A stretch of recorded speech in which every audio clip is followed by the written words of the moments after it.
Good morning, good evening, good afternoon, wherever you are, whenever you are. Hello, thank you for watching my videos. It's Mike. It's March 8th, 2009. And guess what? I have no power in my house. Do I look bothered? No. Not bothered. For some unknown reason, the power's gone out in the entire neighborhood. I think it's probably because of a wind storm that seems to be going through. We got very high winds right now, and my doors on the patio are making weird creaky noises. So I think it's just a wind problem, and nothing too dastardly. It does, however, mean that I can't at the moment get on the internet, not without fiddling about and getting my phone connected to my laptop and, you know, doing a data transfer, but maybe later. However, I thought I would do a report anyway. So, to begin with, a funny story of the day.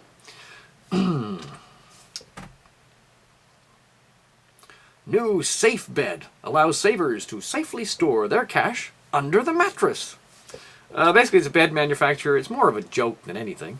But they're basically saying they've got a line of beds, and they'll even build you a bed with a safe built into it. So you can store your valuables under your bed. And when you have little covers on and duvet hanging over, you know, burglars can't see you've actually got stuff stashed under the bed. Yeah. Anyway. Okay. Much more interesting news. Summit to draw up new global rules for bankers. Oh, look at this. Here's a story about the Financial Stability Forum. So they're meeting. Lord Turner, the Financial Services Authority chairman, Paul Tucker, from the Bank of England's deputy governor, will be among the international regulators thrashing out a new code of conduct for bankers' pays and bonuses at a meeting next week. The Financial Stability Forum, consisting of leading countries' central banks and regulators, will hold a two-day summit to produce a plan that will be discussed at next month's G20 meeting. Okay, so the Financial Stability Forum is starting to get some teeth. Yeah, so they're meeting next week at Canary Wharf somewhere. So if you're going into Canary Wharf, expect heightened security on your way in. Okay, retailers revolt as Europe's largest mall struggles. Okay, so some bright sparks just opened a great big huge mall, the biggest one in Europe, apparently, and in the West End of London. And funnily enough, they're not getting a lot of sales. They're facing a revolt from cash-strapped retailers unhappy with progress at the giant mall, which opened in October. Yeah, so it opened in October last year. That was a smart time to open. Anyway, one restaurateur said, "It's news to me the cinema isn't opening until November. We had been promised earlier. Our operation is doing okay, but I know a number of other restaurants and retailers that are not happy at all." Yes, so expect to see more of this across Britain and also in the States. Of course, you are getting ghost malls in the States already. We expect to see quite a few over here. I don't know what the Muppets were thinking. Westfield basically is thinking they may have to drop the rents for these people. GM set to give up on Europe. Okay, now this is a little more worrying.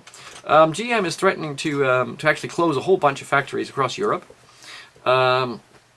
unless they can get some money from the European governments. But of course, the EU is not allowed to give money to manufacturing, because this is to any particular part of manufacturing, because this goes against the anti-monopoly laws enacted within the EU. So GM's basically out of luck, and they can't use any of the money they're getting in the States to pay for factories over here in Europe. So General Motors is threatening to close stuff. And of course, one of my haters actually emailed me and said, "I hope you're happy. It's happened to me." No, I'm not happy. I am happy you actually listened to me, and maybe you made some preparations. But it's going to come and hit more people, and I really wish people would start preparing in some way, because you just never know what's going to happen. And no, I'm not happy about it at all. I would really prefer if GM weren't doing things like shutting plants. But they are. And they're also saying, there was a rumor that some Chinese group was thinking about buying Saab off of GM, but apparently that hope has been dashed. And the plans for manufacturers of car manufacturers in Europe is very, very shaky. And there's been reports, for instance, that they're thinking that globally they may be able to handle, 5 or 6 big companies globally, and the rest are just going to have to go,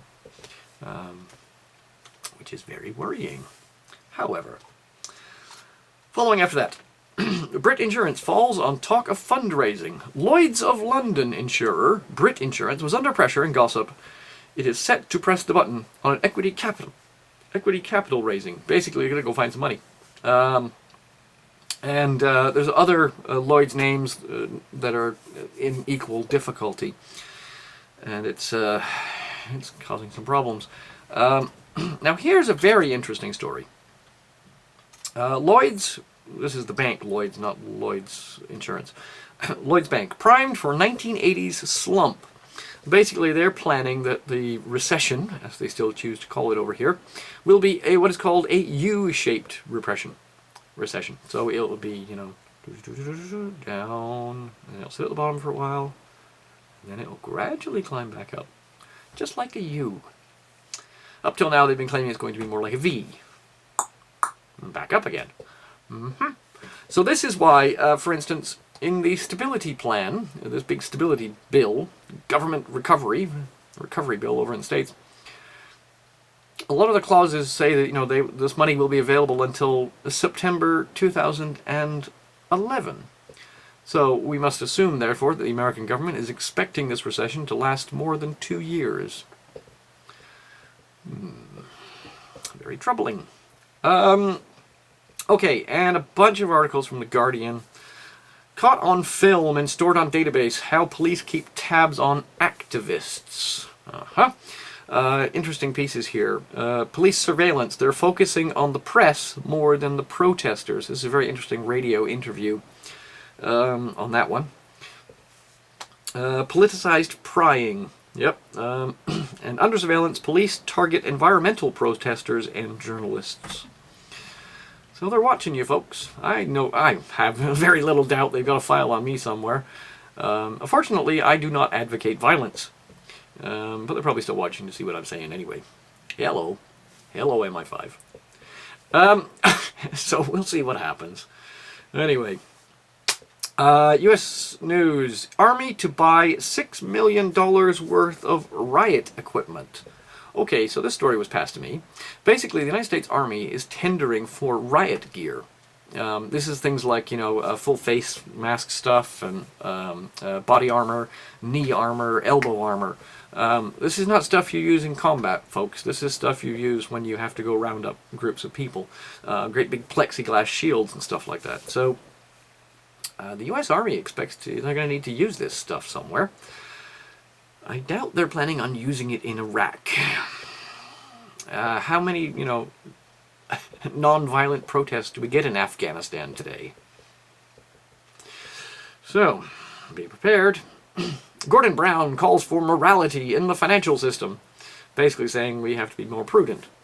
Well, he's got quite a nerve saying that. And finally, run on UK sees foreign investors pull $1 trillion out of the city. Now, of course, the city they're referring to is the City of London, which is the financial capital, financial centre of the capital. And basically, there's been a silent run on Britain.